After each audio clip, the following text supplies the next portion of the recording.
into the net by Kylian Mbappe. Oh, Benyera, beautifully done. Cornet finds Dembele. The first touch is good. The second is deadly. Neymar still. Oh my word, what a goal. Golovin. Lovely finish. Ajax delivery. Guendouzi's header. Here's an opportunity. Sanchez.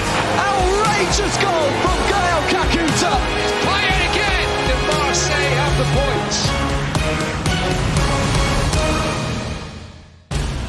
Hello everyone and welcome to Le Beau Jeu, the official Ligue 1 Uber Eats podcast in English. Today we're bringing you episode 3 of the 2023-24 season, where after the 4 opening rounds, Monaco are top of the tree, taking 10 points from a possible 12. But after a slowish start, PSG are starting to hit their stride right behind them. Brest and Reims are leading the race to be officially named the early season surprise package, while at the other end of the table, it's all doom and gloom for Olympique Lyonnais, but they are not alone in the cellar. The transfer window is shut and we'll be selecting our best pieces of business. The new European season is upon us, and we'll be looking ahead to our Ligue 1 club's prospects, from PSG in the Champions League to Lille in the Conference League and everyone in between. We have lots of Ligue 1 Uber Eats news, views and features to come. Professor Andreas Evagora is back with his look at the legendary Lyon side that started their 7-year French title hegemony with their very late win in 2002. And then Ligue 1 commentator Angus Torode introduces us to one of Ligue 1 Uber Eats' most explosive newcomers, the first Jordanian to play in France's top flight, Mousa Al-Tamari, who has been lighting up Montpellier's start to the season with some stellar performances. We'll also have Déjà Who, our famously tough quiz that gives you a chance to win a Ligue 1 jersey. But now it's time to say bonjour to our array of illustrious Ligue 1 experts. Producer Stephen pulling out the A-list for episode 3. A for Andreas, Andy and Angus. Angus Torode, thank you for joining us. How are you? Hello, very well. Thank you very much. First appearance of the season. I've been doing my summer training, so I'm all ready to go. What do you think we're going to ask you right off the bat, Angus? Any ideas? Well, it's coming. I'm Don't really worry, looking forward to the Champions League part of this program, podcast. Exactly. We're going to be coming straight to you for some predictions soon. Andy Scott, busy weekend for you? Hi, Robbie. Yeah, very busy weekend. Thank you very much. Well, but, it's been good to get back into the Ligue 1 mix. And, of course, not under any circumstances have we been having terrible sound problems this morning. So, hopefully that doesn't get in the way of things. But yeah, it's good to be here. Fantastic. I was listening to you this afternoon here in Australia on the Highlights show as well. Andreas Evagora, I was listening to your commentary over the weekend as well. How are you settling back into the new Ligue 1 season? Oh, very well. That's nice of you. Glad someone's listening. And yeah, I was listening to Nantes-Marseille and I did the PSG match for another outlet last night. So all busy, bien rodé, as the French would say. Oh, I like it. Bien rodé. We'll have to come to you soon for the dictionary meaning of that. We're going to introduce that this year as well. Don't forget, you can join the conversation on the official website. Check out all the latest news and videos at Ligue1.com. We're on Twitter at Ligue1_ENG for English. And of course, this is the official Ligue 1 podcast, Le Beau Jeu. And you can like, subscribe, and follow us on all your podcast platform. Well, without any further ado, it's time to take a look at what's been happening on the pitch in the last 2 weeks since we were last with you. After a slow start, PSG and their new attacking armada are firing on all cylinders. But speaking of scoring goals, it's Monaco who are leading the way. 13 goals scored in 3 wins and a draw so far. And PSG and Monaco, 2 of the 5 undefeated sides. They're joined by Marseille, Rennes and Nice in that department. Nice, who got their first win of the campaign, 2-0 over their former coach, Patrick Vieira, and Strasbourg in week 4. The surprises, well, they're coming in 4th and 5th place with Reims and Brest, respectively. Question for Andreas first up. Last season, PSG sat top of the table for all 38 rounds. Now, obviously, we've only got 34 rounds this year, so we're not going to have a repeat performance. But after 4 games, do we already have our top 3 for the rest of the season? Monaco, PSG and Marseille, they're big names, and they've hit some form early. But can the likes of Reims or Brest maybe build on what were essentially strong finishes last season, and they're performing again? Could they be long-term surprise packages this season? Sorry to be negative, but I think no and no. Well, PSG, yeah, they're in the top three. Monaco have started well. It's early days. Marseille, I was interested in the season preview with Andy Scott. I agree with most of what he said, but I'm a little bit less optimistic about Marseille's chances, I must say, than Andy. They've just had so many changes. When you look at their ins and outs, the list fills a page, and I know that's part of modern football, but they've lost, I think, their three top scorers, including the likes of Tavares and Under, as well as Sanchez. I liked Ismail Assar. I think he's a really good buy, very impressive, and he was good at Nantes.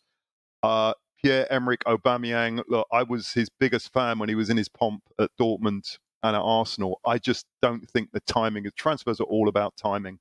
And I think Aubameyang has lost that burst of speed over 20, 30 meters. And I don't think, well, I hope I'm wrong because he seems like a very nice guy, but is that worth such a big chunk of the salary?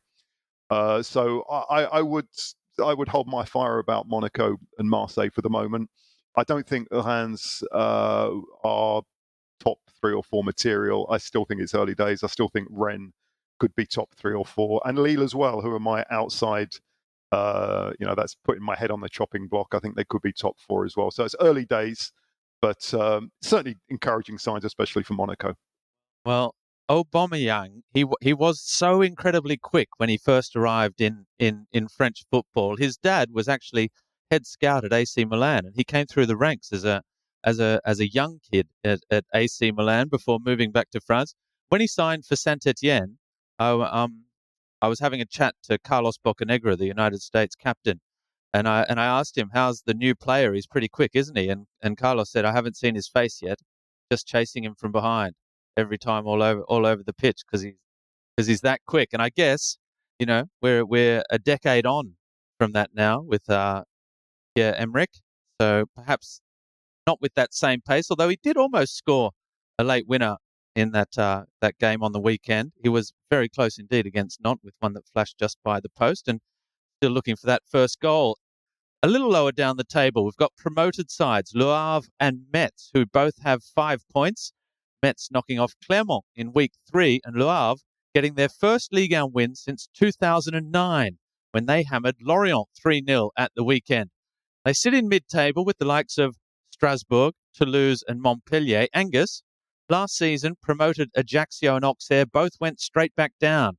Toulouse survived, and even did better than survive, really, by lifting the cup as well with their a modern type of football, very attacking, aggressive style of play. Le Havre seem to be cut from that same cloth on what we've seen so far. Metz certainly showing plenty of character as well in a different register.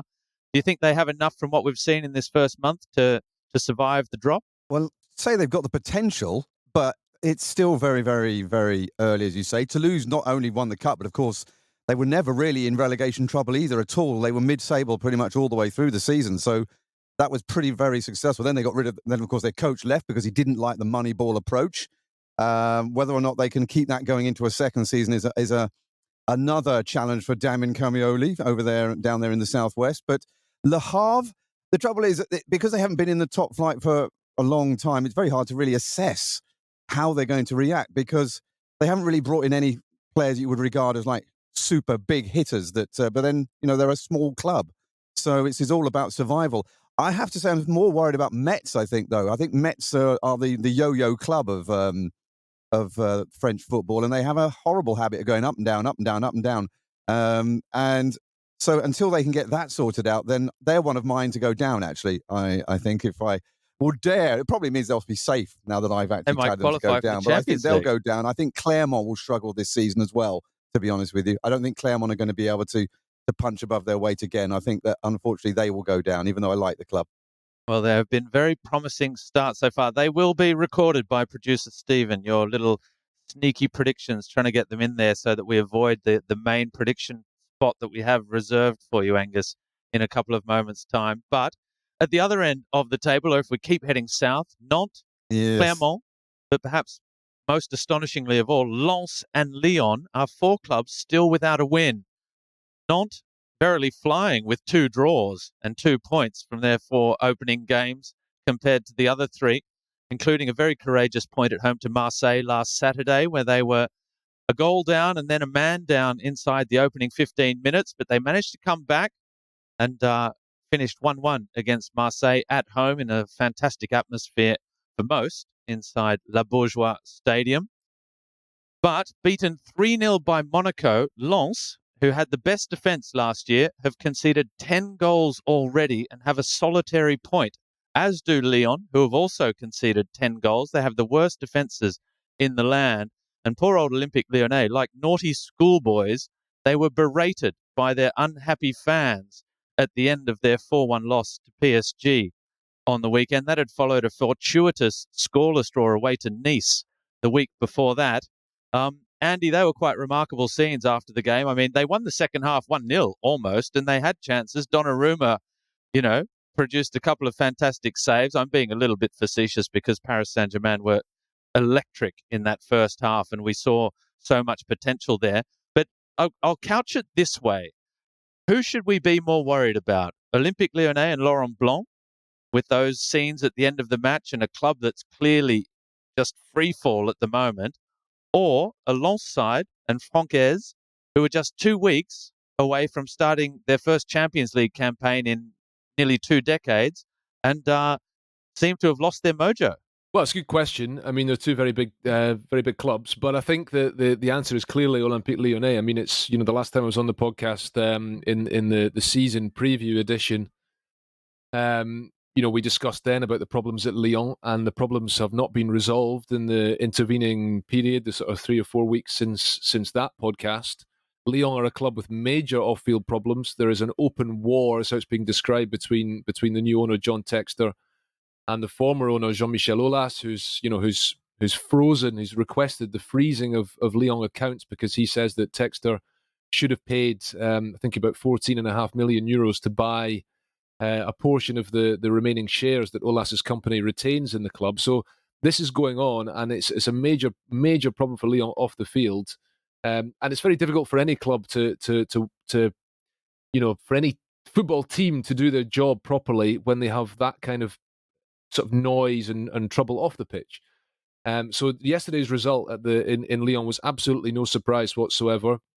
Laurent Blanc is very downbeat. He's being quite. Sometimes he's finding quite hard to read Laurent Blanc. Is he being sarcastic? Is he being, is he resigned to his fate, or is he simply being honest about the situation? There's obviously division within the ranks within the club support as to whether he should be retained or fired. There was a banner held up by supporters last night calling on him to resign. The footage of the end of the game, which is broadcast by Amazon Prime here in France, and it's got a lot of play this morning. We're talking about it on the radio this morning here as well. Was absolutely astonishing.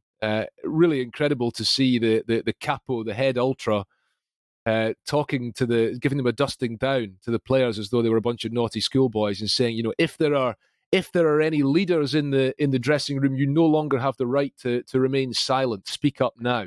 And they're the players kind of standing there, just taking this in. You don't know whether it's really affected them. But Lyon are a club with huge problems, and I still don't think they're going to get relegated. There are lots of mitigating factors. There was no Alexandre Lacazette last night. They've got new guys coming in. They've also lost Bradley Barcola, who got a very warm reception, his return to Lyon last night. You compare that to Lens. I think we could have foreseen that Lens would have a best de regime, as they say here, sort of drop off from the incredible finish they had to last season. I don't think people expected them to have only 1 point after 4 games. The last 2 matches have been very difficult. They've played the best 2 teams really at the start of this season in Monaco and PSG, and they didn't turn up against Monaco, it must be said.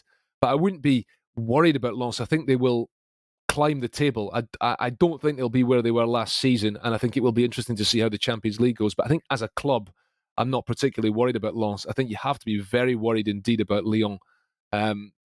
Even if it's not a case of them being in relegation trouble all season, the problems there go much deeper than simply what's happening on the pitch. But it will be interesting to see how long Laurent Blanc remains in that job. It certainly will be. I think there are probably very short odds that he will be one of the first to go. They call it PPH in France. Passe pas hiver. He won't make it through the winter. Angus. Yeah, and then of course he gave that interview as well, didn't he? That went viral, where he was asked, "What should you change then?" And he said, "Well, a new coach." And the interviewer nearly fell off the back of her microphone, didn't she? I mean, it was an astonishing, and she had to ask again because she thought she'd misunderstood what he'd said, and it sort of lends to what Andy's saying. Is it's quite hard to read what on earth is going through Laurent Blanc's head, because let's not forget he's well used to winning with Paris Saint-Germain, and now he's marched into Lyon, and all of a sudden they seem all over the place. Andreas, I just want to come back to you because you've been following, like all of us, French football for more than 2 decades, but also your roots are very solid in English football as well. The scenes at the end of the game of the players who clearly knew they could not just walk off the pitch. They had a moral obligation or a political obligation, or they just knew that it was probably in their best interest to go cap in hand. Like as Andy said, naughty schoolboys up to face the headmasters, the capo, the ultras, who let them have it. I mean, from both barrels. There were some fairly, unsavory terms to describe certain players that had left the club. We saw that with Bradley Barcola, who was moved to PSG midweek and then came back. I mean, essentially, Olympique Lyonnais had to sell him. They had to sell someone for some big money. They're in a financial situation where I think they didn't have much choice. But could we see? I mean, we've seen scenes like that in Italy, probably, where the fan culture is very political. Can you ever imagine seeing something like that in England, where the fans organise themselves, the home fans behind the goal, and the team has to go over and just be given a dressing down like that? No, I don't think it would happen in England. The only time I've seen that in England was the reaction to the Super League really last year.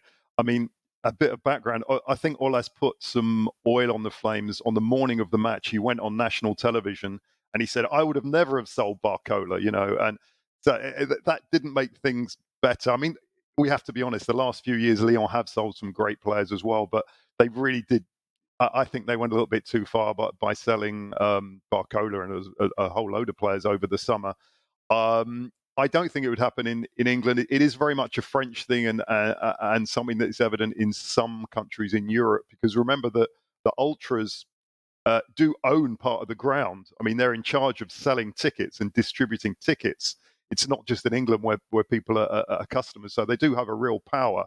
And they are listened to much more. I think the equivalent in England will be played out in the press. All these arguments would happen in England's rabid tabloid culture. So it is a very French thing. I was watching it last night after the match, and I found it really amazing because this lead ultra was being listened to. The one question is, do the players really understand what's going on? I was looking at Ainsley Maitland-Niles. I don't think his French is really up to that level. He looked just completely lost. He'd been outplayed for an hour and a half, and suddenly he was getting a lecture in a language he didn't understand. He's not the only one who doesn't speak French in that side. So it was fascinating. I actually think it's quite a good thing. As long as it doesn't turn violent, it doesn't turn aggressive. The fans are the heart of the club. They've seen the club deteriorate for the last 20 years or 15 years, and they're having their say. And to be fair, what they're saying is not wrong. They do need leaders, and they've got to stop this drain of talent out of Lyon. Well, I think it's difficult for the players, but yeah, sometimes I think a lot of fans seeing that around the world would be very happy to see that reaction from the fans, and also the players having to answer to somebody else rather than just the coach, or to have to answer to the supporters. I remember back in the day at Paris Saint-Germain, where after, I can't remember which Champions League elimination it was, but there was a training session at the Parc des Princes, which is already very rare. The ultras knew that it was on at the Parc des Princes, and they were hundreds of them outside the stadium demanding to be let in to confront the players. And in the end, the club said, "Okay, you can come in. You stand in this area of the pitch and watch." And they let the team. The team was doing their warm up before training, running around the ground, and the fans were just didn't throw anything, but were abusing the Paris Saint-Germain players, saying essentially the same words we heard last night from the capo, that they weren't honouring the jersey and that they hadn't been doing enough to warrant their incredible salaries and everything else. And I remember chatting to Edinson Cavani after the training, And Eddie was always one who always gave 100% and always, and was very knowledgeable about what the fans expect and deserve, and has a very deep football culture. And he was really hurt by the fact that the fans were in there while they were trying to train and disrupting their training session and abusing them, like ferociously abusing them. So it is an interesting one. It is an interesting one. But, football on the continent is very political, and that comes with its good and bad sides. It's not just in France. In Germany, this happens a lot in the Bundesliga, Bundesliga 2, all the way down.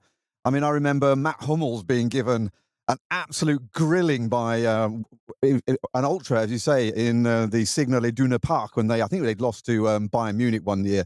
And he was just there. He was nodding. It was almost like his boss was telling him, and he was taking it. And I think that this is something that you see. You don't just get sort of like the cameras circulating around the players whilst they give a polite piece of applause to their fans before leaving. Over in France and in Germany, you do get the feeling that they really do interact with the fans. They know that they're part of the club. And I think that the fans in those two countries particularly, they very much are part of the club. They're involved in the decision-making, as you say. And in Germany, they have somebody on the board from the fans as well. And it's a very different culture to you see in the Premier League. I do admire, Angus, your desperate attempt to railroad the next segment and lead us somewhere else into a discussion of German fan culture. But we are going to revisit your predictions of last season and look forward to hearing your predictions for the coming campaign. So far, just to set the scene, we're going to ask Angus. We've already heard who he thinks will be relegated, and for the moment, he has said Clermont and Nantes, which is exactly the same as myself and Andreas Evagora as well. No. But Angus, you're already backtracking. I think you tried to backtrack last week. I said exactly the opposite. There was something wrong in an Excel spreadsheet. Going back to what Andy said at the start of the season, I thought he was much too negative about Nantes, who I think they're not going to have a great season. But if you look at their side, they have got some seasoned campaigners. They've got guys like Moses Simon, who's really underrated. Mohamed has surprised me because I didn't think he was that good. He's had an excellent season. So I've gone for Clermont and Metz. I don't want to get the same treatment as Angus next year when Nantes stay up. Don't worry, you can survive. If this Excel sheet of predictions is worthless, then I'm going to say I may well have predicted Nantes and Clermont to go down, but I hope Nantes don't, because I don't think I can handle another big club going down. I mean, I know if they go down, they deserve it, but they're a big club, and it's good to have them. And their stadium is a fantastic stadium. The atmosphere was electric again at the weekend against Marseille. Angus, who do you think is going to win the Ligue 1 Uber Eats title for the moment? So your predecessors, including myself, Andreas and Andy, have all gone for one team. Who do you think it's going to be? Well, I think that's easy. Now that Kylian Mbappe is not leaving, it's Paris Saint-Germain, isn't it? And particularly as he's also managed to work the transfer window quite well, even though Luis Campos probably is the person who is pulling the real strings there. And he's brought in, some players that he likes playing with. The smile on his face last night when he scored that second goal, I think told you everything about the way he's feeling at the moment. And I think Paris Saint-Germain are back in a good place. And I think that, I think they're going to win. Angus, next up, Golden Boot. Now, you have just spoken in glowing terms about Kylian Mbappe and his joy at being back on the football pitch. When we started, we weren't allowed to pick Kylian, you could, but no one did because it looked as though he was not going to play or leaving. So I would encourage you in the great Le Beau Jeu sporting spirit to go with somebody else. What I will say is Jonathan Johnson, and this, JJ, obviously you're listening, so this is not just to turn the knife, but went with Gonzalo Ramos. Now, since Randall Colomwani has also arrived at the club, not sure Gonzalo is he really going to get that much playing time to be Golden Boot? Anyway, that's for another day. Angus, who do you think will win the Golden Boot or come second in the Golden Boot if we're not counting Kylian? Right, if we're not going for Mbappe, then I am going to go for Wissam Ben Yedder, because he's consistently been up there in the last few seasons. He finished top with Mbappe one year and only lost out because of technicalities. And even Mbappe said that he would share it with him. He started off fantastically this season. Monaco looked back to the side we thought that was going to win the league a couple of years ago, when they were right up there until the end, until they got it all wrong on the last day. So I think Wissam Ben Yedder for me, if we have to not choose Mbappe. Okay, very good call. We haven't had him so far. There's Baptiste went with Amin Gouiri. I went with the suspended Alexandre Lacazette, but that side may struggle to score goals. Although, traditionally Lyon do get penalties, as they did get against PSG. So maybe Lacazette, the penalty taker. Eli Wahi was Andreas's call, and I've got to say, his pace is really something else. Brilliant to watch. And Andy, you went with a certain Pierre-Emerick Aubameyang, who for the moment... Didn't I go with Kylian Mbappe? Oh. No, I'm not. Well, we all went with Kylian Mbappe. Well, exactly, and I'm not even joking. I think I said that if PSG keep Kylian Mbappe, he's probably going to be the top scorer. So I think he's got 5 goals in 3 games. Exactly. Well, he is top scorer Dig at in, the moment. Angus, your surprise packet. Now, it could be good or bad. For example, we had Laurent Blanc getting sacked early on this season. Lorient not impressing, barely surviving. It could be a player. It could be, a club, a performance. What do you think is going to be the big surprise that we're going to raise our eyebrows at this season? Well, I'm going to go. I think Andreas said he was a little bit negative about Reims' chances this season. Don't think they'll be in the Champions League, but I really like Reims. Oh, I thought we were going to get another kiss of death there, Angus. Why? No, I think Reims are not going to make the Champions League. I'm not going to pretend that they are, but they are very, very good. Will Still has been absolutely sensational since he arrived. And unlike Didier Digard with Nice, who's no longer with them, he's kept it going to a large extent. And they are looking very, very good, very, very exciting. They've lost Fanon Balogun, and yet that doesn't seem to have stopped them at all at the beginning of this campaign. And I think he's created a really good base for them. So unless they have some injuries, they look very good to watch. Fantastic. You're listening to Angus Torode, Andreas Evagora, and Andy Scott on Le Beau Jeu, the official Ligue 1 podcast on all your platforms where you hear all your podcast action. Don't forget to subscribe so that it drops on your telephone, on your device, every episode, and even give us a rating or a little forward onto your friends if you like. Now, Ligue 1 is known as the League of Talents. And this year on Le Beau Jeu, our team of experts are bringing you in-depth player profiles of all the latest talents, whether they be emerging or just arriving into Europe or into France. We have already been treated to some stunning individual performances in the opening 4 rounds. We knew some were to be expected, others we suspected they could produce, and some have just been a real honest-to-goodness bolt from the blue, such as Montpellier's Mousa Al-Tamari.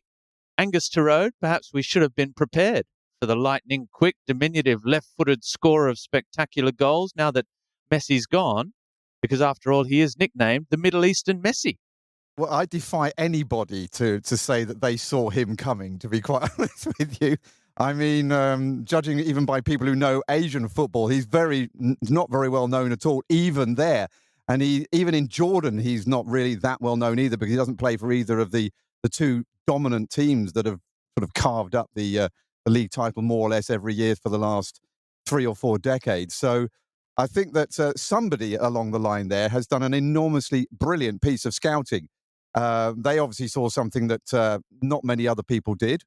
And as you say, he's come in, he's quick, he's a good finisher, he's come in with confidence. Obviously, they're doing something right to suit his level of play. And he's got off to a great start, albeit yesterday he was muted yesterday, so they ended up bringing him off after about 70 minutes. But he's not going to score in every game. And he seems to be a finisher and a creator, which for Montpellier is fantastic, with Teji Savanier in there too. Yeah, I've heard a little bit about him. He had an excellent continental campaign in Jordan, which is where he really burst onto the scene. But I've also heard that he has a special pre-match meal that he likes to have every time, and perhaps that's the secret. I even heard suggested by one Asian football expert, Paul Williams, who I was chatting to this week. Well, let's face it, he's obviously a Popeye fan, so he has the tortoise épinards, doesn't he? The spinach pie, apparently. with the national side at least, when he's playing for Jordan the night before. So, to be honest with you, he's come to the land of cuisines, of cooking. So, with any luck, maybe that's exactly what the Montpellier chefs are doing at the moment. They're giving him his favourite burst of home, and he's answering them with a really flying start. So, he's been really, really good. It's been a pleasure to watch him, to be honest with you. Angus, we've seen the Spanish influence in recent years in French football. We've got a few Japanese players, 4 at the moment, playing in the top flight. We've had the Japanese influence across Europe. We've got a Korean playing at Paris Saint-Germain these days. Could a Mousa Al-Tamari be a player that could spark a sort of Jordanian influx of players onto the European scene or into France? I mean, we haven't seen it with Qatari ownership of Paris Saint-Germain, but surely with the money in Saudi Arabia now, with the money in Qatar, with footballers developing all over the world, I mean, why not bring in a couple of Jordanian strikers? We've seen certainly in Mousa Al-Tamari, the skill, the speed, the courage is there. Well, it would take an ambitious club, I think, to set up a scouting operation in Jordan. I mean, it's a relatively small pool. I mean, you were mentioning those Middle Eastern countries, and very few Jordanians even go and play in those countries. So if they're not finding the talent in Jordan, then maybe there isn't that much. But I mean, you never know. I mean, apparently he doesn't like being called the Jordanian Messi, but I mean, I would thought that's probably quite a flattering thing to have named with you. But I think that you have to be a little bit realistic. There is talent everywhere in the world. So I mean, if you do it in Jordan, then why not do it in Oman? Why not do it in Iraq, Iran? Why not do it in Singapore? I mean, the reach you would need is expensive. So I haven't heard anything yet to suggest that there is somebody else that would be able to hold their own in France from Jordan. But yeah, like you say, you can never really rule it out. That would be unfair on anybody who's trying to get into their dream of playing in the top 5 or maybe even top 6 leagues now.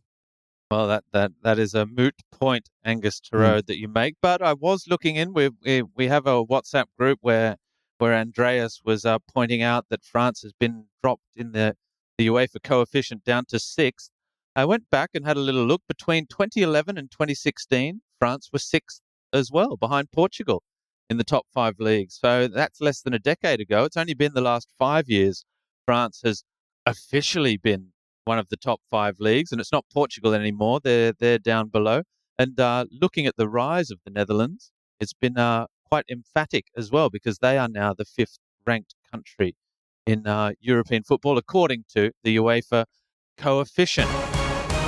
Last Friday, the transfer window slammed shut, but not before a number of big moves, both in and away from Ligue 1. Leading the way, and perhaps it was to be expected, were Paris Saint-Germain with another new-look squad, and perhaps the departures are not finished yet as well, with PSG's loft still looking to get rid of a few extra bodies. The likes of Marco Verratti and Julian Draxler are the latest to be linked to Qatari football as well. Their window doesn't shut for another couple of weeks yet. That also goes for the Saudi League, which raised a few eyebrows as well. Their transfer window still open. But we did hear from a couple that had departed. Lionel Messi and Neymar Jr. were making the press in the last couple of days as well in the media. Neymar saying that earning tens of millions of euros to be a footballer in a city like Paris was like living in hell. Well, I don't know how much we as mere mortals can relate to. Certainly, I wasn't taught that was the image of hell when I was at school. Not that I was necessarily paying that much attention. But the thing is, Robbie, like sometimes Paris is magnificent. Sometimes it is fairly hellish, you know? I mean, I say this as somebody who's just started drilling about 1 meter away from me now through the wall somewhere, you know. If you want, maybe just wanted a bit of peace and quiet, and they realised that Paris was not the right place for that. So hell is relative, isn't it? Hell is, remember, hell is other people. Yeah? Hell is relative. Hell is other people. Hell is other people. That's Paris is the most densely populated city in Europe, so I think they just realised that they wanted to be somewhere where there's a bit more space. So Neymar's gone to the desert, and he'll hopefully find a bit more space. When I read that, Robbie, I did have the obvious reaction, like, come on, there's economic problems and inflation and all that. But then actually I thought Neymar should know better. This was a kid at 11 years old, was selling matches and drinks in the street. You know, he knows what it's like to be poor. And I was disappointed when I heard him say that. I mean, whether he did say it was one of his agents or whatever, or people, but that's going to leave a bitter taste in a lot of people's mouths. Yeah, well, already Lionel Messi's declarations in Miami left a bitter taste in the mouth as well, saying, "I never wanted to go to Paris Saint-Germain in the first place." I mean, please, guys, you have to have a little bit of respect for your own job and your own signature. You signed contracts. But anyway, it's crazy. We won't go there again. I'm going to take the Paris Saint-Germain approach, which was, we don't comment on players of other clubs. We don't. We're a club with a certain elegance in our communication, and won't be telling tales like that. I'll follow that lead. Paris Saint-Germain were, however, big players in the transfer market with ins and outs. Rennes also did some big business, turning a very tidy profit, as did Lorient, Montpellier, and Lyon. All big profits in excess of 25, 30 million euros coming in during this transfer window. But cash isn't necessarily the answer, because as we've seen with Lyon and Lens at the moment, it's all about how you spend it. Lens, Lille, Reims, and Toulouse also all finished the transfer window in the black. Angus, Yes. we're heading to you first. The best bit of transfer business. Who caught your eye? Or it could be a player, it could be an ethos, it could be a coach, it could be a restructuring program. What caught your eye in this transfer window? Ismail Assar, hands down. I thought I'm amazed that Premier League clubs had not come in for him, bearing in mind he was in the Premier League. He did well in the Premier League. And then when Watford were relegated, nobody came in for him. And I think Marseille have absolutely not discovered a jewel, but they have rediscovered a jewel. I did their game last week. He was fantastic in it. Everything that was good that Marseille did went through him, setting up chances, taking shots himself. He looked like a man unleashed on Liga, and I think he's going to be fantastic. And I think the addition of Arman Harit as well, coming in from Schalke, which I also think is a bit of a jewel that's been unearthed from a coal mine, if you'll excuse the pun. Him and Ismail Assar, I think, are going to be nothing short of sensational this season. Andreas, best bit of transfer business in this European summer? It was an interesting one. I had a very strange experience on Friday night at midnight. On the stroke of midnight, just by chance, I happened to be leaving the building where PSG's headquarters are. And it's the closest I'll ever come to adulation of a footballer, or actually any kind of adulation. Because as I was leaving, there was this huge cheer, and I was getting like high fives and pats on the back, because they thought I had something to do with Randall Kolo Muani, I suspect. But it was fantastic. Gave me a real buzz, actually. I agree with Angus. I think Sar's been a fantastic buy. I think, like all of us, very impressed with Manuel Ugarte, and the goal, the penalty that he won last night is a good example of that, because I don't think anyone was expecting him to be the most forward player. He was doing the pressing, and Tolisso got the shock of his life and gave away a penalty. So really impressed with him. I think I haven't been generous enough about Monaco. So Wilfried Singa, I think, has been impressive so far, early days. But he's another one. And I have to say Eli Wahi, because, I've tipped him to score a bunch of goals. So they're the ones that I think were good business for the respective buyers. By the way, Andreas, just to fill you in on that bit where you were coming out of the building, the guy who runs our local bar is one of the ultras in the Auteuil, and he was actually one of those outside that building, and he actually got a photo with Kolo Muani at 1 a.m. in the morning when he finally came out. I thought you were going to say you got a photo with Andreas Evagora. After a particularly good commentary. I will just to clarify, Andreas was commentating for the world feed at beIN Sports headquarters, which are in the upper floors of this building, and Paris Saint-Germain occupy the lower floors of the same building. So that's what Andreas was there, walking around PSG headquarters at midnight on a Friday night. Andy Scott, for you. Just one more thing on Ali Way. I'm loath to be one of those I told you so guys, but if we go back in Le Beau Jeu about 2.5 seasons ago, Ali Way was one of my predictions. Now, I was probably about a year too far ahead of myself, but one of my players to watch in a coming season was Ali Way, but I think it was 2.5 years ago now. Andy, there you go. How do you like that? Tough act to follow, Andy. Yeah, well, I mean, I always think Robbie of you tipping Boulaye Dia for the top as well. So you got him right as well.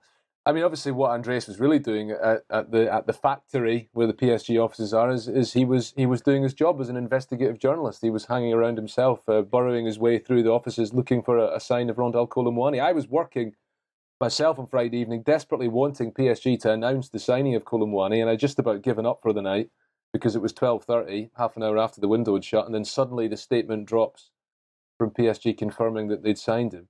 I would agree with Andres about Manuel Ugarte. I think if you're talking about high-end transfer moves, I think it was an area that PSG needed to strengthen, and it looks very good. The early days of Ugarte look very promising.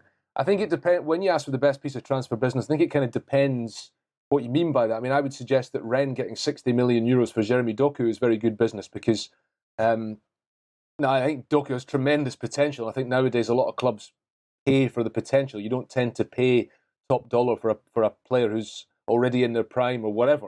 But I think he is clearly a very exciting footballer, but he hasn't done a huge amount at Rennes. Didn't do a huge amount at Rennes, and to get 60 million for him is very good business. I think too, when I saw this question, I noted down two names in block capitals based on what I've seen from them in the early weeks of the season. One is Teddy Touma at Reims because he had never played Ligue 1 football before, and he's had a tremendous start to his Reims career. He's been brilliant for them. Absolutely tremendous goal last weekend in Montpellier, one of two he got in that match, and he's a really interesting signing. Maltese international who was playing in the Belgian league last season for Union Saint-Gilloise. Before that, he was at Red Star in the lower leagues in France. So he's really interesting and could be a really good signing for a really interesting team this season. The other one I wanted to mention was Daler Kuzyaev at Le Havre because he's obviously come from the Russian Premier League, which is a league that has been ostracised because of the war in Ukraine.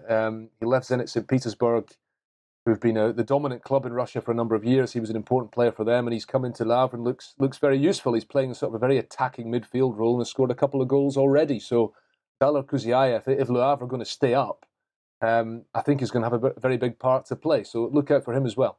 He was asked, Andy, what he misses about Russia, and he couldn't but say, I miss my pelmenis and my Russian dumplings and the Russian food. So, you can't please everyone. Most players would love to go to France and eat some cordon bleu or some boeuf bourguignon, some famous coq au vin. I would say though, Robbie, that Le Havre is it's a place that I like. I must say I'm going to defend it to the last, but I'm not sure it wins a beauty contest with St. Petersburg. So, there is that side of it as well. But yeah, I mean, he's going to enjoy being in Le Havre. I think it's got a lovely beach. As long as the weather holds up, then he could top up that tan. Well, he scored. That competition though is better than it used to be because Le Havre used to be absolutely horrible. When I first went there, we were going there for a day out, and we ended up taking a train to Rouen. Now it's actually really perked up. It's got a wonderful stadium, and the town has been spruced up, and it's a nice place to go. It's not only about the football stadium, Angus. And as far as I'm aware, the beach has always been there. So yes, but Angus, it raises an interesting point for our socio-economic podcast that we're also going to be running sporadically this season. We're going to have a number of spin-offs, if you believe all the rumors about the Le Beau Jeu podcast this season. But Le Havre is traditionally a very tough town as well, going back, and the likes of Suleiman Diawara and Mamadou Niang both grew up in the same HLM, which in French is like a housing commission tower. And there were many, many great footballers that came out of very underprivileged quarters in Le Havre over the years. And of course, the Mondonda family are another family of goalkeepers who have come out of Le Havre. Paul Pogba, I think, was Parisian, but also finished his youth academy training at Le Havre. They're a famous old club. I went and did a little bit of research because we were chatting about them last week. They have, I think it's 1872 on their jerseys from when they were one of the very first amateur champions of French football way back when the league was really just starting out and dominated by Parisian clubs that don't exist anymore. And Le Havre were there as one of the clubs mixing it with it. So we'll have to have a deep dive into Le Havre one of these days and hope that if they're going to go down at the end of the season. Do you know why they wear blue, Robbie? It's going to be, well, they're an athletic club, aren't they? Is it something to do with England? Yeah, exactly. You're close there because it represents the blue of Oxford and Cambridge University. Ah, there you go. There's the link with England, yeah. They do have their double blues. Sky and Dark. Royal, is it, or is it Navy? Probably Navy. Navy blue, days. yeah. In recent seasons, we have seen a number of French footballing institutions fall from grace, the likes of Bordeaux and Saint-Etienne, most spectacularly in recent years. Modern football can be cruel and cares little for an historic past, a romantic stadium, or nostalgic memories. Olympique Lyonnais are finding that out the hard way. They are bottom of the league for the first time since 1983. It is their worst ever start to a Ligue 1 season. And now on Le Beau Jeu, I suggest we tear our gaze away from that interminable descent and jump into our Ligue 1 time machine with Professor Andreas Evagora. He's fired up the flux capacitor and pointed his DeLorean back to 2002, when Olympique Lyonnais were the ambitious upstarts looking to make their mark and etch their names into the history books. It's the 11th of May 2008. Stade Gerland. Lyon have beaten Nancy and are celebrating yet another league triumph. Top since October, they've never looked back. An exciting attack of Karim Benzema, Atem Ben Arfa and Sidney Govou leaving the league in its wake. Lyon have marched to a 7th consecutive league title, a record that stands to this day. Yet 20 years earlier, the club was a second division also ran. Here's the story of how Lyon went from laughingstock to league domination. 21 years earlier, the 15th of June, 1987, TF1 television studios in Paris. Renowned businessman and politician Bernard Tapie is hosting a popular business program called Ambition. Tapie is quizzed about his acquisition of Olympique Marseille. He's asked, could anyone make a success of struggling Olympique Lyonnais? The club from France's third biggest city had never come close to winning the league and was floundering near the bottom of the second division. Without hesitation, Tapie answers, yes, a young industrialist named Jean-Michel Aulas. There's bewilderment in the studio. Few have heard of Aulas. Those who have know he's made a fortune selling accounting software. Hardly a groundwork for top-flight football. But that summer, Aulas becomes club president and builds the most successful dynasty in the history of French football. 13 years later, May 2000, Lyon back in the first division, and they finished third in the last two campaigns. But coach Bernard Lecomte has had enough of management after 4 successful seasons. Aulas is home. He's wondering who can lead the club forward over the next 4 years. After lunch, he sits down to watch some Formula One on television. His interest is raised when a commentator explains Ferrari's dominance of the sport. It's true they've got great drivers, says the Formula One expert, but this team is so well organised from top to bottom, almost any good driver could come in and the team would still dominate. That makes Aulas think, what can work for F1 can surely work at Lyon. Build a top-class structure with an outstanding youth academy and scouting network, and any coach could arrive and thrive. Aulas puts his plan into action. He persuades his old friend Lecomte to stay on as sporting director. José Boissard is in charge of youth development. Former French international Joël Batz is hired as goalkeeping coach. Robert Duverne takes care of physical preparation. And Aulas has an ace up his sleeve, the former player Marcelo Kiramigian, hired to scout in Brazil. 1 year later, June 2001, coach Jacques Santini has guided Lyon to the runners-up spot in Ligue 1. Aulas and his management team discuss new players who could turn second place into first. From Brazil, Marcelo is urging the club to sign a midfielder at Vasco da Gama. The staff is initially sceptical. The player's already 26. Why has he never been picked up by a big European club? The Frenchman struggled to pronounce the Brazilian's name. How good is this lad, Pernambucano? Trust me, says Marcelo, and just call him Juninho. The 28th of July 2001 is the opening day of the new season, Lens versus Lyon. The early signs anything but promising. Within 20 minutes, Lyon have conceded 2 against a team that's narrowly escaped relegation. Steve Marley and expensive new signing Frédéric Ney are making no impact.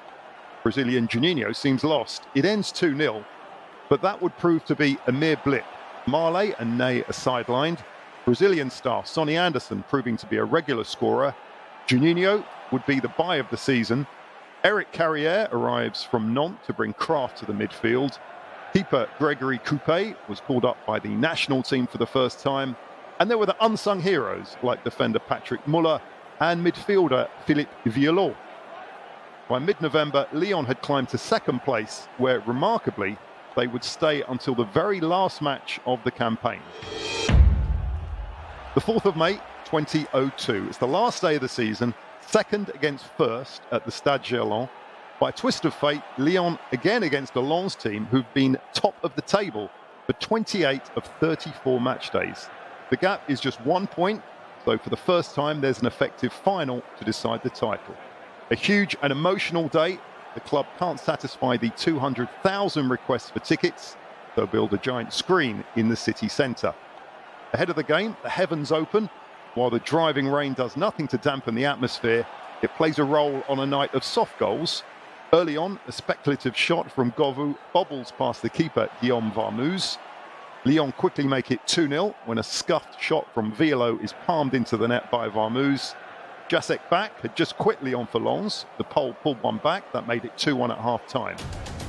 Then the irrepressible Juninho skips past 3 tackles, plays a perfect pass to Legler. His shot takes a huge deflection. It loops high over the stranded Varmouze. The crowd hold its breath. The ball falls under the bar. 3-1. Lyon champions for the first time. 2002 was just the start. Aulas had the foundations of the dynasty he so craved. 7 consecutive titles would follow, a record that's never been matched. Nearly 20 years on, Lyon now bottom of the league table. They're in crisis. Their domination in the noughties almost unbelievable. Between 2005 and 07, they won the league by a staggering 12, 15 and 17 points. The football was positive and exciting. They scored 74 goals in 07-08, a season when they claimed the double for the first time. Remembering the lesson of F1, Aulas insisted that no coach became bigger than the club. 7 titles won under 4 different coaches: Jacques Santini, Paul Le Guen, Gérard Houllier and Alain Perrin. Lyon's youth academy became the envy of Europe. Among the fans celebrating on that wild night in 2002, 14-year-old local boy Karim Benzema, the future Real Madrid star, the most famous graduate of a hugely successful setup that produced the likes of Hatem Ben Arfa, Loic Remy, Samuel Umtiti, Frédéric Canute, Alexandre Lacazette and Sidney Govou. Aulas did whatever it took to attract the best to Lyon. Ben Arfa, a case in point. In 2002, clubs around Europe swirled around the teenage sensation. Aulas ordered his chauffeur to drive him to Ben Arfa's flat near Paris. On the spot, Aulas convinced Ben Arfa and his parents that Lyon was the place to be. Aulas was determined, hungry, often self-centered, characteristics of many other club presidents. But he was different and a true visionary, a highly successful one at that. Lyon became the first club to build and own its own stadium, a move which quadrupled matchday receipts. The first to go on the stock market, the first to be serious about women's football. Aulas's legacy, second to none. Crucially, talent kept arriving from Marcelo in Brazil. Lyon's list of Brazilians includes Anderson, Edmilson, Claudio Caçapa, Chris and Bruno Guimarães. But the undoubted jewel in the crown was Juninho, a superbly gifted passer of a football.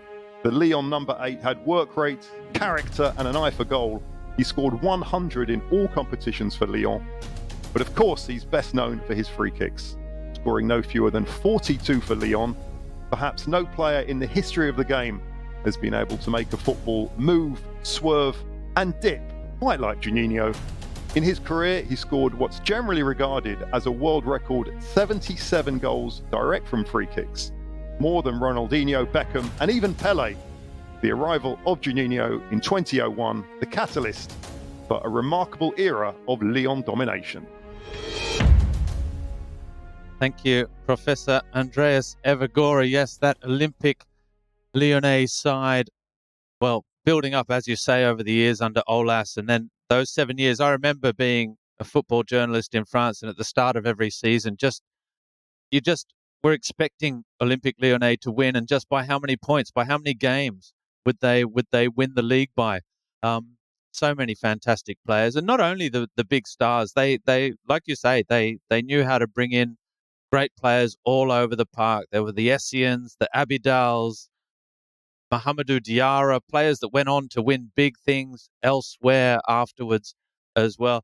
I always loved the striker Fred when he arrived, because that was such an un-Brazilian name for a player, and he was such a brilliant striker who really didn't live up to everything he could have achieved, I guess, Fred. And there was a Nilmar, another little Brazilian. But Angus, what are your memories of that period and a certain Juninho? Well, I definitely, the free kicks were just unbelievable. It was just like he couldn't miss. There was a period where basically if Lyon got a free kick, it was a goal.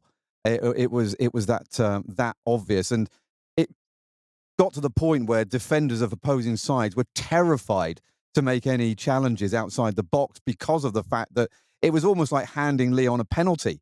And it was fantastic. And of course, their greatest moments of Lyon, if you go beyond that, is that he was definitely central to everything. All of those 14 titles over those 8 glorious seasons that they had, starting with the Coupe de la Liga Cup, I seem to remember, first off, before they got the first of their 7 Ligue 1 titles. Paul Le Guen came in, and he went absolutely over the top again over Jacques Santini, who left and then later became the France coach. And Paul Le Guen was at the height of his powers when he was in charge of Lyon. Just one last word, Robbie. Remember 2 weeks ago we looked at Lens, and that success just seemed to come like just the stars aligning almost by chance. This was completely different, I think. It was a long-term plan conducted by a businessman, and it ended up with long-term success. So 2 very contrasting stories, I thought. Absolutely, and I've just remembered who the preferred victim of Juninho was for those free kicks. I think it was the Ajaccio goalkeeper. I think it was Penato, or something like that. Nicola Pinto, maybe, who conceded, and there was one free kick where literally Juninho was nearly in the center circle when he hit it, and you think, my God, that must be terrible goalkeeping. It wasn't. It was unsavable from fully 40 meters out from goal. Incredible period for French football. Incredible period for Olympique Lyonnais, and it only makes, the bigger you are, the harder you fall. And I think that's what Olympique Lyonnais fans are falling from a great height at the moment, and it hurts, even if they have been falling for a while. Andy, do you want to add anything to the Olympique Lyonnais saga, or should we keep moving? No, I mean, just that it was, from a personal viewpoint, I actually arrived in France, moved here on the night that they beat PSG in the cup final in May 2008 to complete the double, and of course they've hardly won anything since. So perhaps their fall from grace is all my fault. Well, there you go. Olympique Lyonnais fans, don't look to your overpaid, lazy footballers. The reason for your fall from grace is right here on Le Beau Jeu. So send us an email, follow us, make the podcast popular. We've found your victim. Well, now it's time for our regular quiz. Welcome back to French football's hardest quiz, I think you'd probably have to say. You have the chance to win a Ligue 1 Uber Eats jersey each and every month of the season by just using your in-depth knowledge of Le Beau Jeu Française. All you have to do is put together all the clues and figure out who I am talking about.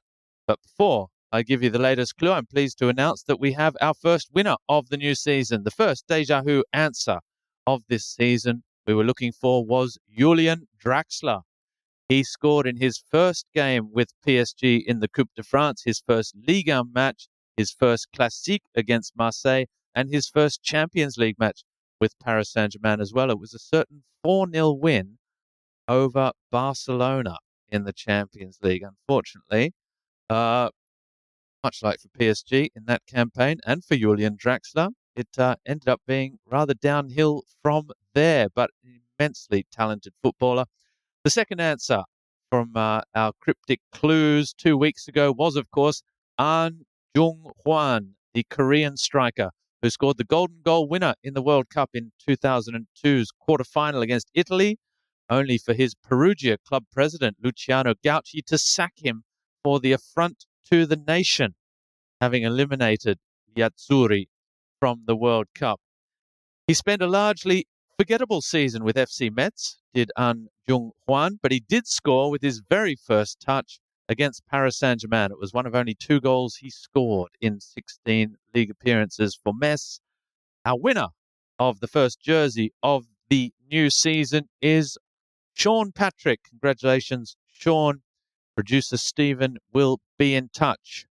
So, as a reminder, Deja Who covers French and foreign footballers who have plied their trade in Ligue 1, Uber Eats at some point in their careers, illustrious or obscure.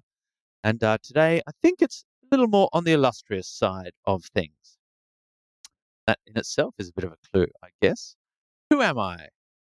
I hope you are all paying attention. I moved to France with a burgeoning reputation, having already fired my former club to continental success. In my first season, and with the first of my 2 clubs in Ligue 1, I finished second in the league and was named best foreign player in the top flight. Unfortunately, it was as close as I would get to silverware in 8 seasons in the hexagon.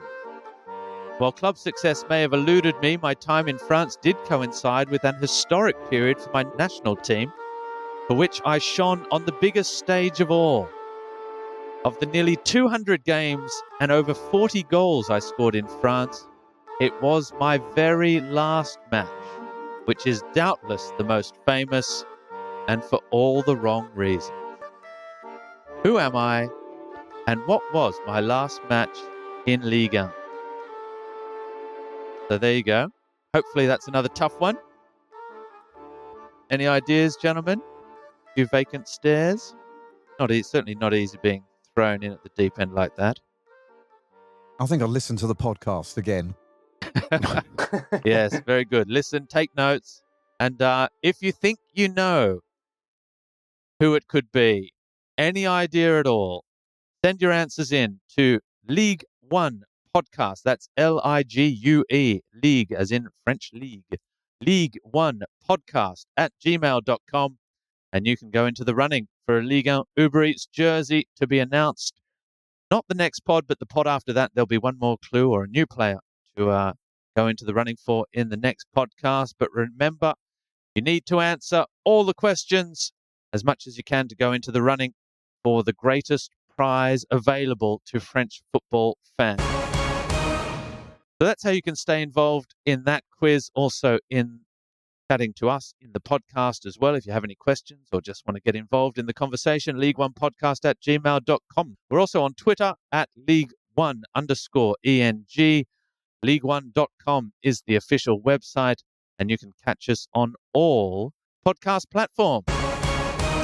Now, there was some bad news for French clubs this week with the UEFA coefficient announcing that France has indeed dropped to 6th place. We were chatting about that earlier, just behind the Netherlands. But some good performances on the continent over the next few months, and they should be able to wrestle back that illustrious top 5 status. However, there is no denying European performances have been underwhelming in recent times, but we have a fresh season. You can feel the expectation, the excitement building. Those big European nights are really what football is all about. So let's cast our eye over the lay of the land for our Ligue 1 clubs. We'll start in the Champions League in Group B, where Lens, who finished second last year in Ligue 1, have been drawn with Seville, Arsenal, and PSV Eindhoven. Andreas, give us your opinion of Lens and Group B. It's a tough game, obviously. There are a couple of clubs you know very well there. And from what we've seen so far from Lens this season, while some of our podcast panelists believe that improvement is only just around the corner, it better be. Otherwise, this could be a very long campaign. Yeah, it could be. I think we need to be clear about what the coefficient is.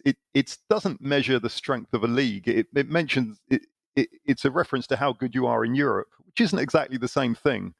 What I mean by that is, I think if you got, say, the 12th best team in France and the 12th best team in Portugal or the Netherlands, I think the French team would win. But the problem is they're just not performing in Europe, and this coefficient it's very mathematical and objective look at how you do in Europe. So French teams really have to do better than they have in the past. But getting back to your question, I think it's just on that go ahead. point. Then, yes, I think I agree with you on your point about the strength and depth of the league as well. And I think it's probably one of the toughest leagues in all of Europe. But that coefficient does decide who goes in to play European football next year. And that's where these underwhelming performances, I called it in the intro, have been hurting French clubs because, as you see, we saw it again. We've seen it in the past with Monaco in recent seasons, Marseille failing to qualify for the Champions League because they've got big playoff games in the month of August, in the end of July. And it's not easy it would be great to be able to have a third club straight into the group stage. That's what the coefficient does offer you. Oh, But that's the point. But they're at the very same time, important. sorry. Don't get me wrong. Yeah, they're crucially important. Sorry, Angus, go ahead. Sorry, I was just going to say that whilst we've been saying that they've struggled down to 6th, that hasn't stopped the fact that there's an extra Champions League place that has come into Liga this season for next season. So now you've got 4 clubs who can qualify, 3 of which will go into the Champions League, and surely at some point down the road, which is what this coefficient always seems to be predicting in one sense, that's going to help because now all of a sudden you've got 3 sides. So Monaco, who failed twice, Marseille, who failed this time. Now, the one who finishes 3rd this time will go straight into the Champions League. So this is a big season for French clubs. You're right, but it is an expanded Champions League next year. This is the last year of the Champions League. We shouldn't forget it's going to go to that huge Swiss-style system. So in a way, Marseille not being in the Champions League will help because you get just as many points to win a game in the Europa League as you do in the Champions League. The club doesn't, but the country does. But anyway, that's a roundabout way of getting back to Lyon. Group B, Andreas. I think it's a much closer group. I saw some kind of silly things on the internet saying, "Oh, it's a Europa League." It's a Europa League quality group with PSV, Lens, and Sevilla and Arsenal. I don't agree with that. Lens do have to start very well. One thing I would say was I have experienced Champions League nights at PSV and at Lens. I'm showing my age. I did see Lens play Arsenal a long time ago in 98. 2 really good atmospheres, and I think away wins will be at a premium. Eindhoven is a really hard place to go. It's a really tough city. It's a nice stadium. I think it's going to be closer than people think. Sevilla are certainly in the Europa League. They've been almost unstoppable in recent years. I think Sevilla will go through. I just think it's going to be a fairly close group. I think Lens need to win those home games. If they come 3rd, I don't think that's a disaster because maybe they could do something in the Europa League. But I think that's quite an even group. That's what I'm getting at. There's another very even group involving a French club in the Champions League as well, but it certainly wouldn't ever have been called Europa League standard. This is elite Champions League level Group F. Paris Saint-Germain, Borussia Dortmund, AC Milan, and Newcastle United. Perhaps the new kids on the block, but certainly a club making waves and catching the headlines as well. It was immediately monikered the Group of Death, Andy, but Luis Enrique, in his press conference before the Lyon game, said this was the most exciting Champions League group we have. What do you make of Group F? Well, the first thing I would say is that I have an editor at AFP, the news agency where I work, who absolutely outlaws the use of the term Group of Death, and I tend to agree with him because it is a fairly, what does it even mean? I mean, this is a group that catches the imagination. It's a proper Champions League group in a sense. You've got a team from each of the 4. Each team comes from what you would consider to be a major European league. But I think from a PSG viewpoint, I think really they should be okay, and I think that the other 3 teams might be left to fight out amongst themselves. Of course, they've got some very difficult, very exciting but difficult away games in there. But I would fancy them to get 11 points, 11, 12 points in that group, and that should be enough to take them through. So I wouldn't be worried about PSG. As long as they perform to anywhere close to their potential, I think they'll be fine. That's it for our two Champions League participants from Ligue 1. In the Europa League, Group B, Ajax, Marseille, Brighton and Hove Albion, and AEK Athens. Angus, to me, that looks like a tough group as well. Ajax, we know they've got a very good Georgian striker that they've just picked up from French football in Mikotadze from Metz. AEK Athens, we know what the atmosphere is going to be like there, even though I believe that there's a strong link between the supporters of the two clubs, Marseille and AEK Athens. And then Brighton and Hove Albion, who are a side that are emerging in recent seasons as well. How do you see this one going? Well, they can't have been very happy then that they went out in Champions League qualifying to Panathinaikos then, if that's the case. So I think Marseille, they got stunned, I think, in Champions League there. Let's not forget, they were only knocked out right at the end. On penalties, it was very unfortunate. They weren't happy with a number of things to do with the game. And I think that they're a club that will potentially be a lot bigger than that, I think, when it gets to the Europa League. I think that, again, I fancy them to go through. I think that Ajax will be a problem. I think that Brighton cannot be trusted. I think they're a team that are consistently punching above their weight. They're like Lens, in a sense, from that point of view, before Lens lost Sekou Fofana. You know, they're a team that has built well, a bit like Olas we were talking about earlier. They've set their stall out. They've created a really good structure. It's a really well-run club. It's well-financed.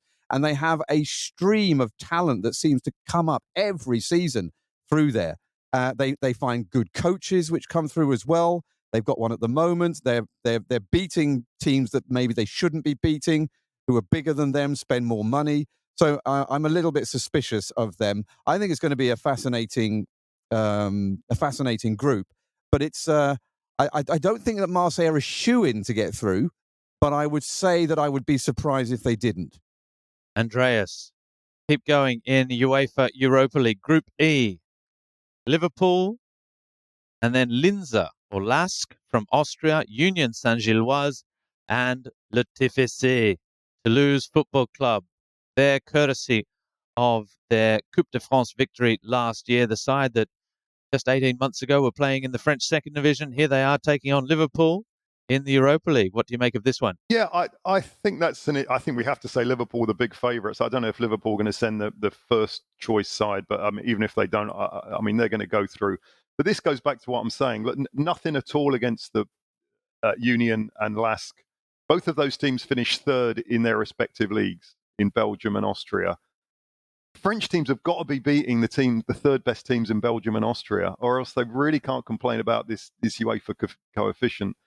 I'm quite impressed with Carlos Novell at Toulouse. He seems to, be a good tactician. He's quite new to top level club management, but Toulouse have done pretty well. I think they'll get through, and I really think France needs Toulouse to get through from that kind of group, if you know what I mean. That they should be beating Union and Lask over 6 matches. Andy, in the Europa League, Group F, Villarreal, Rennes, Maccabi Haifa, and the aforementioned famous Panathinaikos, the Greek side that knocked Marseille out of the Champions League running before getting knocked out themselves in the next round.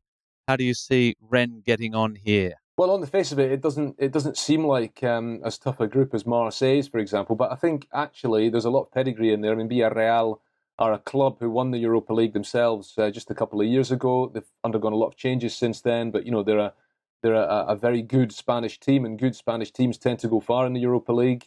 The other sides in that group, Maccabi Haifa, were in the Champions League last season. Of course, PSG gave them a couple of heavy beatings. They didn't do very well in that competition. They lost to Young Boys in the playoffs to get into the Champions League this year, so they dropped out of that. Panathinaikos obviously did for Marseille, and then dropped out in the playoffs of the Champions League against Braga. So it's a group with plenty of pedigree, but I think in terms of Rennes' budget, in terms of their ambitions, they need to be getting through a group like that, and they should. But it comes down to what we talked a lot about French clubs disappointing too often in European competition in recent times. So let's hope they can deliver. And then finally, and I tend to agree with you there that we've got clubs in the lower competitions with groups that are should really finish in the top two in these groups. So it's a mentality that has to change. The French clubs have to say, look, we're going to focus on Europe. It may be the Europa Conference League, as is the case, Angus, in Group A for Lille.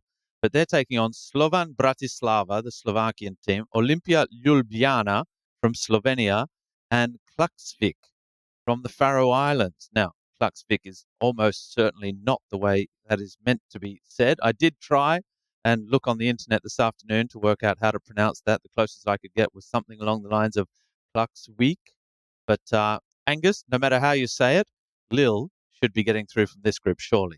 Yeah, they should do, particularly as they've got off to a better start in Ligue 1 than they managed to last season.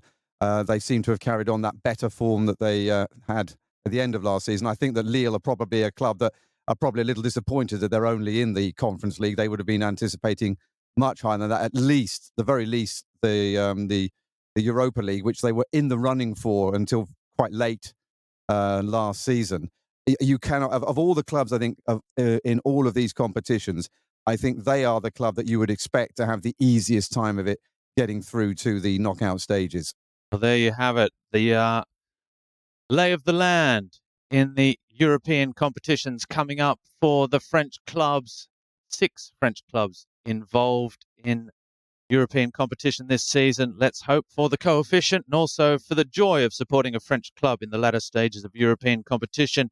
It's a joy reserved to too few in recent seasons. So let's hope that this is a year that the French clubs can shine on the continent. Well, we have been going a long time. We're almost done. We are, with courtesy of the international break, which will eat up a week when we are out of action, we just have to preview round 5 of the coming season. It's in 2 weeks' time, and then we will be back to look ahead to Paris Saint-Germain versus Olympique de Marseille in round 6 and the matches coming up after that. But let's look ahead to round 5 of the season coming up, and some big games. As always, there are. Paris Saint-Germain will get us underway on the Friday night when they host Nice, Rennes versus Lille, Reims versus Brest. That is 4th versus 5th. Is the bubble about to burst for one of those two sides? Last season's surprise packet, Lorient, they get to measure themselves against the league leaders, AS Monaco and Olympique de Marseille, in a battle of the South against Toulouse as well. Lens against Metz. There's plenty to look forward to in this round. Very quickly, gentlemen, because otherwise we'll be still doing the pod when round 5 of the league comes around and we'll miss a couple of games. Andreas, what catches your eye in round 5 and why? I'm looking out for Lyon. Lyon, they're home to Le Havre. And, we use this term must win perhaps too much, but I really do think if Lyon don't win that, Laurent Blanc, if he's still in post, is going to be in real trouble. I'm sure the others want to talk about PSG. And also Lens, I'm really hoping that this is a chance for Lens to kickstart their season, because they've got 2 home games now, Metz and Toulouse. And I think they could win those 2 and get well clear of the bottom. So I'll look out for Lyon and Lens next week. Angus, Strasbourg have been excellent at home so far this season. Have you got your eye on that one against what's been a misfiring Montpellier the last 2 games? No, I haven't actually. I've not got my eyes on the Strasbourg one. I've taken my eyes off of Strasbourg of late. No, I think Rosanne Park really stands out for me in this one. Rennes against Lille, 2 sides who probably everybody's agreed underperformed to their potential last season, but getting off to better starts at the beginning of the campaign, both with genuine ambitions to get into the Champions League this season, and I think that's going to be quite a heavyweight clash. Fantastic. Andy Scott, last but not least, what is catching your eye? I suppose I'd better mention PSG Nice. Obviously, PSG, that's before the start of the Champions League campaign. The first of 3 home games for them in about 9 days, if I'm not mistaken. They'll have Borussia Dortmund just after that and Marseille after that. So quite a run of home games to come for them.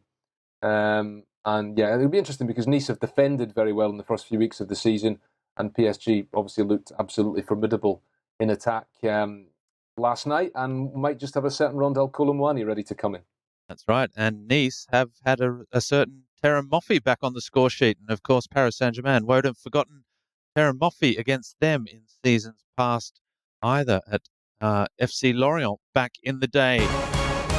You were listening to Angus Torode, Andy Scott, and Andreas Evagora on Le Beau Jeu, the official Ligue 1 podcast. We will be back in 2 weeks' time after the international break to look back at round 5 of the season and then look ahead to the big game, Paris Saint-Germain versus Olympique de Marseille, the first classique of the season. We'll have player profiles. We'll take another little trip down memory lane as well, and have all the news between here and then of everything that's going on to do with French football, international, club, and otherwise. We certainly hope you've enjoyed listening to this latest episode of Le Beau Jeu, the official Ligue 1 podcast. Like, subscribe, follow, and tell your friends about us as well. Let's get the word out there. The most underrated of the top 6 leagues in Europe, Ligue 1. And we will see you again very, very soon. Bye-bye. Play